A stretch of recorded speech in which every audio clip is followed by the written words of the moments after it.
Hello my dear class 6 learner. आज का हमारा टॉपिक है द शेफर्ड्स ट्रेजर। ये यूनिट 3 है। तो शेफर्ड का मतलब होता है चरवाहा एंड ट्रेजर्स खजाना। तो इसकी स्टोरी है, यहाँ खजाने का सेंस उसके रुपए पैसे से नहीं बल्कि उसके दिमाग के खजाने से है कि वो कितना बुद्धिमान था, एक गरीब शेफर्ड होकर के भी। और ये इसकी स्टोरी है। तो चलिए देखते हैं क्या है इसमें, आपको खुद भी खुद समझ में आ जाएगा। In a village in Iran there once lived a shepherd. Iran में एक गांव में एक शेफर्ड चरवाहा रहा करता था। ही वॉज वेरी पुअर, जो काफ़ी गरीब था। He didn't have even a small cottage of his own. उसके पास सिर्फ एक छोटी सी कुटिया, कॉटेज का मतलब होता है कुटिया, के अलावा और कुछ भी नहीं था। He had never been to school या learn to read and write, for there were very few school in those day. उसने कभी भी किसी भी स्कूल में ना पढ़ाई लिखाई कुछ भी नहीं की थी, क्योंकि उस ज़माने में वहाँ पे स्कूल काफ़ी कम हुआ करते थे। बहुत ही फ्यू का मतलब होता है काफ़ी कम।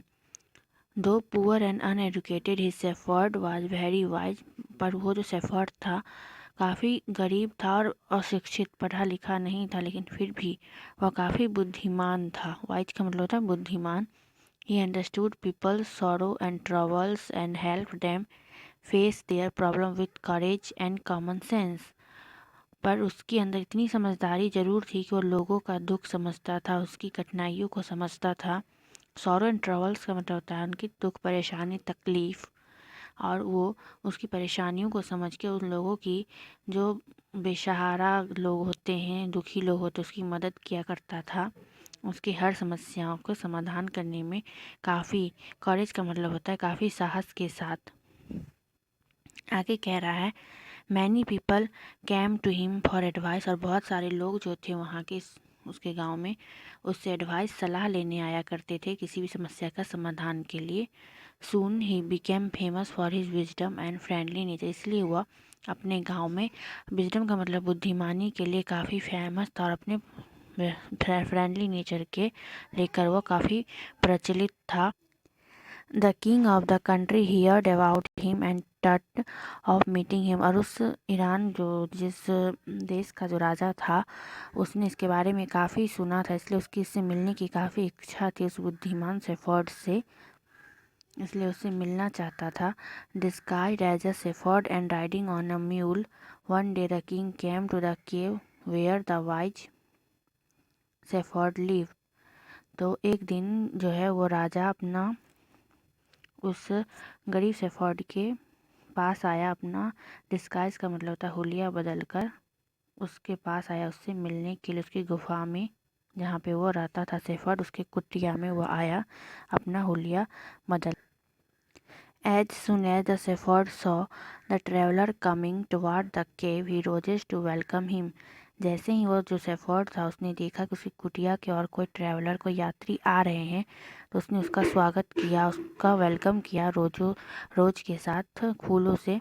ही took the tired traveller inside the cave. उस थके वो ट्रैवलर, जो राजा था ट्रैवलर के रूप में, उसको अपने गुफा में ले गया। Gave him water to drink and share of his own meagre meal. और उसे अपने गुफा में ले जाके उसे आराम करने को कहा, उसे पानी दिया, नाश्ता खाना दिया, वो खाना जो खुद खाता है वो उससे दिया उस यात्री को। The king rested for the night in the cave. और वो जो राजा था उसकी गुफा में, उसी कुटिया में पूरी रात आराम किया। And was greatly impressed by the shepherd hospitality and wise conversation. Hospitality का मतलब होता है आओ भगत करना या स्वागत करना जैसे होता है, उसके उस स्वागत से शेफर्ड की वो काफ़ी दया भाव से काफ़ी खुश हुआ, और उसके बातचीत के स्वभाव से वो राजा उस शेफर्ड से काफ़ी खुश हुआ। Though still tired, the king decided to depart the next morning. वो राजा जो था काफ़ी थक चुका था, इसलिए उसने डिसाइड किया कि वो रात उसके कुटिया में बिताएगा और अगली सुबह वहाँ से निकलेगा। He said many thanks for your kindness to a poor traveler. उसने बहुत ही सारा धन्यवाद कहा उसे I have a long way to go, मुझे काफ़ी लंबा रास्ता तय करना है। परमिट मी टू लव, मुझे जाने की अनुमति दे। परमिट का मतलब होता है अनुमति लेना, लीव में जाने की। Looking straight into the I of his guest, उसकी उस जो गेस्ट था उसकी आंखों में देखते हुए कहता है the shepherd replied thank you your majesty, धन्यवाद मैजेस्टी महाशय या महाराज, for paying me the compliment of a visit, कि मुझे आपने अपना आवभगत करने का मौका दिया या अवसर दिया। ऐसा वो शेफर्ड कहता है उसे, आपका बहुत बहुत आभार कि मैं धन्य हो गया आपका वेलकम करके अपने घर में, अपनी कुटिया में। आगे कहता है the king was astonished as well as pleased, और किंग जो था उसकी आव भाव से काफ़ी खुश हुआ कि कितना इसके अंदर दया भाव है, काइंडनेस है, बात करने का तरीका कितना अच्छा है उसे अफोर्ड कर, क्योंकि वो गरीब था और पढ़ा लिखा भी नहीं था, लेकिन फिर भी इतना सुलझा हुआ नेचर था उसका, उस शेफर्ड का, इसलिए वो राजा से काफ़ी खुश हुआ। प्लीज्ड का मतलब होता है खुश होना। आगे कह रहा है he is Indeed very wise, इसलिए राजा कहते हैं, राजा जब उससे मिला तो उसे अब कह रहा है खुद से सच में वास्तव में काफ़ी बुद्धिमान व्यक्ति है shepherd. He turned to himself, जैसे उससे बातचीत करने से उसे पता चला, I need people like him to do work for me, राजा कह रहा है मुझे ऐसे लोगों की अपने राज्य में ज़रूरत है काम के लिए। And the king appointed his this humble shepherd the governor of A small district, इसलिए उस राजा ने डिसाइड किया कि उसे नियुक्त करेगा। अपॉइंटेड का मतलब होता है नियुक्त करना, इस शेफर्ड को अपने राज्य में गवर्नर के रूप में, गवर्नर का मतलब होता है जैसे एक राज्य का राज्यपाल रक्षक करने वाले के रूप में, हमारे स्मॉल डिस्ट्रिक्ट में एक गवर्नर के तौर पे वैसे नियुक्त करेगा, अपॉइंट करेगा इस शेफर्ड को। Okay, Although he rose to power and dignity, the shepherd remained as humble as ever. तो उस शेफर्ड को राजा ने उसे अपने गवर्नर के रूप में अपने राज्य में नियुक्त किया और उसका स्वागत फूलों से किया, जिसका उस शेफर्ड ने, चरवाहा ने आभार व्यक्त किया। People loved and honoured him for his wisdom, और वहाँ के लोग उसे काफ़ी पसंद करने लगे। धीरे धीरे उसकी बुद्धिमत्ता से काफ़ी प्रभावित होने लगे उस राज्य के लोग। सिंपैथी एंड गॉडनेस को देख के लोग वहाँ से काफ़ी उससे प्रभावित हुए शेफर्ड से। He was kind and just to one and all his fame and fair and wise governor soon spread throughout the country. ये जो शेफर्ड था वहाँ के राज्य के लोगों के प्रति काफ़ी दयालु था और सिंपैथी था और अच्छा व्यवहार करता था, इसलिए इसका जो नेम फेम था वो उस कंट्री में काफ़ी जल्दी फैल गया। लोग उसे पसंद करने लगे और वो काफ़ी जाना प्रचलित हो गया वो उस कंट्री में। Now the governor of other provinces grew terrible jealous of him and began to talk to the king against him. इसके इस फेमस होने को इतनी जल्दी वो लोगों के बीच में दिलों में छा गया, इसलिए जो और गवर्नर थे उस राज्य के वो इससे धीरे धीरे जलने लगे और उन लोग एक दूसरे से बातचीत करने लगे कि राजा के विरोध में। They said he is very dishonest and keep for himself part of the money that he collect as tax from the people. और वो लोग जो अदर गवर्नर थे इससे जलने लगे, जिससे वो लोग राजा को भड़काने लगे। धीरे धीरे उनसे कहने लगे कि ये जो शेफर्ड है वो काफ़ी बेईमान है, वो जब मतलब हमारे राज्य में निकलता है टैक्स वसूलने के लिए, तो वो लोगों से जो टैक्स वसूलता है वो खुद कुछ में से कुछ हिस्सा रख लेता है। कुछ ऐसा करके राजा को भड़काने लगे शेफर्ड के खिलाफ वो governor, other governor. Why did he always carry with him they added an iron chest, वो लोग उसे कहने लगे कि वो जो शेफर्ड था अपने पास हमेशा एक आयरन चेस्ट गर्म जो कंबल जैसा होता है वो रखा करता था। वो लोग कहने लगे राजा से कि वो उसमें कुछ छुपा के रखता है, क्यों उसे हर टाइम कैरी करता है ढोते। Perhaps he carried in it the treasure that he had secretly collected, और वो लोग राजा से कहने लगे कि शायद वो जो अपने पास हर टाइम एक गर्म कंबल रखता है उसमें वो कुछ खजाना छुपा के रखता है जो वो हमारे राज्य के प्रजा से वसूलता है। ऐसा करके वो उसके खिलाफ राजा को करने लगे। After all they said mockingly he was an ordinary shepherd and could behave no better, इसलिए और कहने लगे कि वो जो है ऑर्डिनरी बिहेव करता है अच्छा, इसलिए उसका जो व्यवहार है वो अच्छा नहीं है, तो आप लोग कृपया उसकी जांच करें। ऐसा करके वो राजा से कहने लगा हम लोगों को धोखा दे रहा है।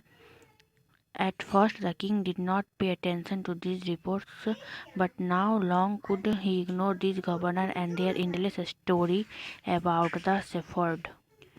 शुरुआत में राजा ने अदर गवर्नर जो थे उस राज्य के, उसके कहने पर उनके बातों पे ध्यान नहीं दिया, बट धीरे धीरे जब वो लोग बहुत ज़्यादा कहने लगे तो उसे इग्नोर भी नहीं कर सकता था।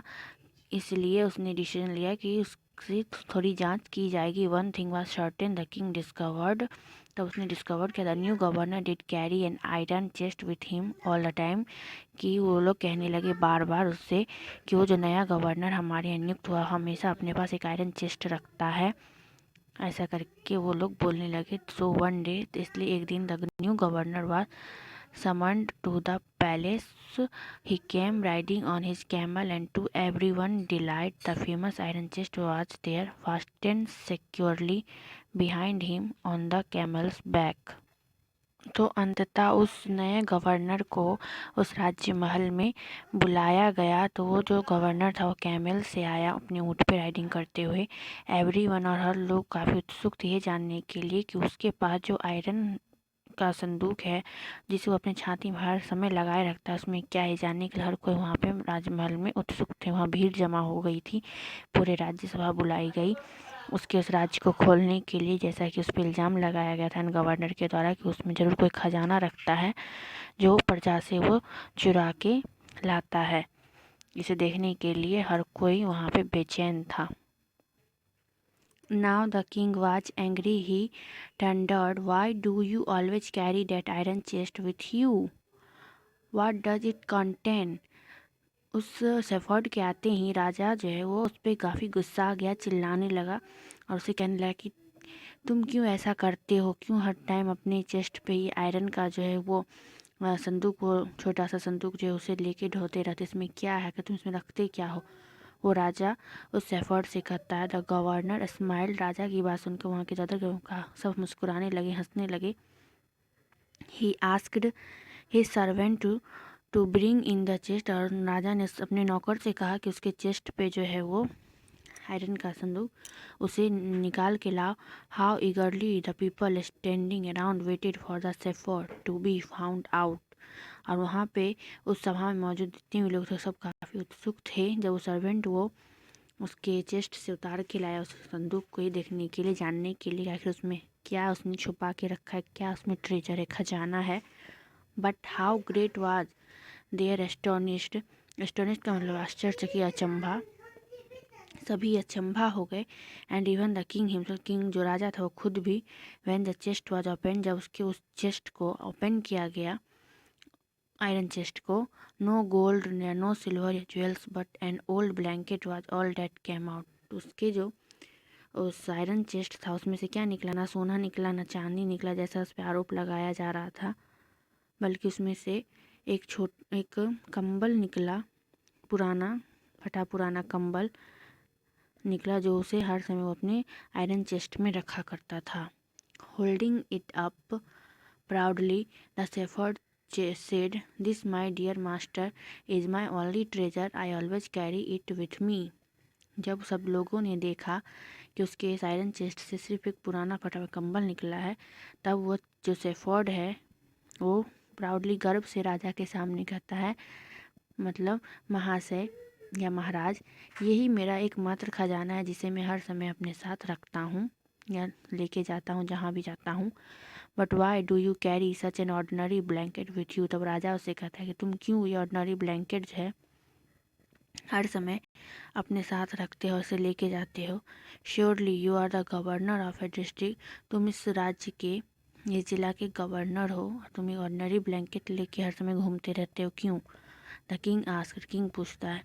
To which the shepherd replied with quiet dignity, उसने बड़ी सहमता से आराम से उसका उत्तर राजा को दिया। वो shepherd, this blanket is my oldest friend, यह जो ब्लैंकेट हो मेरे पुराने दोस्त का है, जो काफ़ी पुराना मेरा दोस्त था उसका है। It will still protect me if at any time your majesty should wish to take away my new cloak या चॉक्स। यहाँ पे जो है ये सेफर्ड फिर उस राजा को रिप्लाइड में कहता है कि ये जो कंबल है मुझे हर समय प्रोटेक्ट करता है, बचाता है मुझे, हर जब भी मुझे ज़रूरत होती है उस समय पे मेरी ये रक्षा करता है। उसके बाद कहता है कि महाशय महाराज आपको मुझे नया कपड़े दे देना चाहिए, शायद ऐसा। इस तरह वह मजाकिया मूड में राजा से कहता है। तब how pleased the king was, इसकी ये बातें सुनकर राजा काफ़ी खुश होता है। And how impressed the jealous governor become to hear the wise man's reply, और वहाँ पे जो है सभी शर्मिंदा हो जाते हैं, जितने भी उसके जीलियस गवर्नर का मतलब होता है जो उससे जल रहे थे, जितने गवर्नर, उसकी बातों को सुनकर, उसकी बुद्धिमत्ता को देखकर, जिसने उत्तर दिया, रिप्लाई दिया काफ़ी बुद्धिमत्ता से, उसकी बातों को सुनकर वो लोग सारे गवर्नर जीलियस हो जाते हैं, शर्मिंदा हो जाते हैं। Now they knew that the shepherd was indeed the humblest and the wisest man in the land. अब जो है वहाँ सभा में मौजूद जितने भी लोग थे सब ये जान गए हैं। ऐसे तो लोग सारे जानते ही थे कि एक गरीब जरूर है लेकिन बहुत ही बुद्धिमान है और लोगों के प्रति काफ़ी दयावान भी है और ईमानदार भी, पर जो उससे लांछन लगाएगा, इल्ज़ाम लगाएगा वो गलत साबित हुआ और अब सभी लोगों की नज़र में और भी ज़्यादा पहले से ज़्यादा महान बन गया और लोग उसके हम्बलनेस को, विनम्रता को देखकर और भी ज़्यादा उससे प्रभावित हुए और वहाँ का सबसे बुद्धिमान व्यक्ति बन गया लोगों के बीच में। And the king made him the governor of a much bigger district that very day, और इससे खुश होकर वहाँ का जो राजा था उसने उस शेफर्ड को, जो एक डिस्ट्रिक्ट का राजा था, उसे वहाँ के एक बड़े डिस्ट्रिक्ट का उसको गवर्नर बना दिया। तो आपने देखा इस स्टोरी से कि ये शेफर्ड का ट्रेजर क्या था। शेफर्ड का ट्रेजर उसका कंबल था और उसकी बुद्धिमानी थी, उसका हम्बलनेस था। तो इस स्टोरी से हम ये सीखते हैं कि कोई भी इंसान गरीब क्यों ना, हमें उस पर लालछन नहीं लगाना चाहिए। गरीब इंसान भी बुद्धिमान हो सकता है और ईमानदार भी हो सकता है। ऐसा नहीं कि गरीब इंसान जो है बेईमान ही होता है। ओके, आई होप आपको ये स्टोरी अच्छे से समझ में आ गई होगी, द शेफर्ड ट्रेजर। कोई भी कमेंट क्वेरी हो तो कमेंट करें and like share and subscribe करना नहीं भूलें। Thanks for watching video.